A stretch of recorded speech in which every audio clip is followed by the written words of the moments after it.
নমস্কাৰ এই মুহূৰ্তত লৈ আহিছো এটা ডাঙৰ খবৰ সুমি বৰাক লৈ এটা ডাঙৰ খবৰ সুমি বৰাৰ জামিন নাকচ কৰা হৈছে সবিশেষ লৈ আহিছো এই মুহূৰ্তত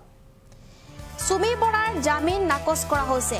সিবিআইৰ আদালতে জামিন নাকচ কৰিলে সুমি বৰাৰ আৰু কেইবা ঘণ্টা জোৰা শুনানিৰ অন্তত সিবিআইৰ আদালতে জামিন আবেদন নাকচ কৰিলে সুমি বৰাৰ বৰ্তমান গুৱাহাটীৰ কেন্দ্ৰীয় কাৰাগাৰত কাৰাৰুদ্ধ হৈ আছে সুমি বৰা তাৰ্কিক বৰা আৰু বিশাল ফুকনৰ জামিন নাকচ কৰা হৈছে এই মুহূৰ্তত সুমি বৰা সন্দৰ্ভত এয়া এটা ডাঙৰ খবৰ সিবিআইৰ আদালতে জামিন নাকচ কৰিলে সুমি বৰাৰ আৰু কেইবা ঘণ্টা জোৰা শুনানিৰ অন্তত সিবিআইৰ আদালতৰ এয়া বিশেষ ৰায় সিবিআইৰ আদালতে জামিন নাকচ কৰিছে সুমি বৰাৰ আমি জনাইছো এই মুহূৰ্তত এটা ডাঙৰ খবৰ সুমি বৰাৰ জামিন নাকচ কৰা হৈছে সিবিআইৰ আদালতে জামিন নাকচ কৰিলে সুমি বৰাৰ আৰু যেটো সকলোৱে ৰৈ আছিল এই খবৰৰ বাবে যে সুমি বৰাই আসলে জামিন লাভ কৰিব নেকি সকলোৱে ভাবিছিল কিন্তু ইয়াৰ মাজতে এটা ডাঙৰ খবৰ লাভ কৰা হৈছে সুমি বৰাৰ জামিন নাকচ কৰা হৈছে সিবিআইৰ আদালতে জামিন নাকচ কৰিলে সুমি বৰাৰ আমি জনাইছো এই মুহূৰ্তৰ এটা ডাঙৰ খবৰ সিবিআই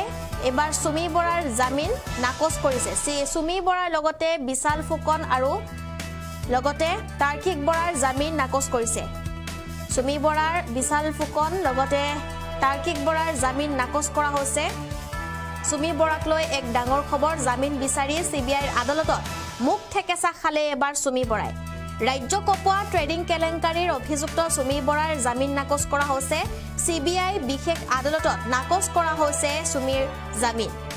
আৰু ৰাজ্য কপোৱা ট্ৰেডিং কেলেংকাৰীৰ অভিযুক্ত সুমি বৰাৰ জামিন নাকচ কৰা হৈছে সিবিআই বিশেষ আদালতে নাকচ কৰিছে সুমিৰ জামিন সিবিআইৰ বিশেষ ন্যায়াধীশৰ আদালতত কেইবা ঘণ্টা জুৰি শুনানি হৈছিল সুমি বৰাৰ জামিনৰ আবেদন আৰু কেইবা ঘণ্টা জোৰা শুনানিৰ অন্তত সিবিআইৰ আদালতে জামিন আবেদন নাকচ কৰিছে বৰ্তমান গুৱাহাটীৰ কেন্দ্ৰীয় কাৰাগাৰত কাৰাৰুদ্ধ হৈ আছে সুমি বৰা আমি জনাইছো এই মুহূৰ্তৰ এটা বিশেষ খবৰ এবাৰ মুখ ঠেকেচা খালে সিবিআইৰ আদালতত মুখ ঠেকেচা খালে সুমি বৰাক লৈ এক এয়া ডাঙৰ খবৰ জামিন বিচাৰি সিবিআইৰ আদালতত মুখ ঠেকেচা খালে সুমি বৰাই ৰাজ্য কপোৱা ট্ৰেডিং কেলেংকাৰীৰ অভিযুক্ত সুমি বৰাৰ জামিন নাকচ কৰা হৈছে সুমি বৰাৰ লগতে বিশাল ফুকন আৰু তাৰ্কিক বৰাৰ জামিন নাকচ কৰা হৈছে এক বৃহৎ কেলেংকাৰীৰ যেটো জড়িত হৈ আছিল এনেদৰে নাম সাঙুৰ খাইছে সুমি বৰাৰ আৰু তাৰ পিছতে সিবিআইৰ হাতলৈ হস্তান্তৰ কৰা হৈছিল এই সমগ্ৰ ঘটনা আৰু এই ঘটনাৰ পিছতে এতিয়া দেখিবলৈ পোৱা গৈছে জামিন নাকচ কৰা হৈছে যেটো জামিনৰ বাবে আবেদন কৰিছিল সুমি বৰাই কিন্তু সেই জামিন এবাৰ নাকচ কৰা হৈছে সিবিআইৰ আদালতত নাকচ কৰা হৈছে এই বিশেষ জামিনৰ বাবে এতিয়া যেটো আদালতত দিয়া হৈছিল আবেদন আৰু সেই আবেদনৰ পিছতে মুখ ঠেকেচা খাইছে সুমি বৰাই সিবিআইৰ আদালতত আৰু জামিন নাকচ কৰা হৈছে সুমি বৰাৰ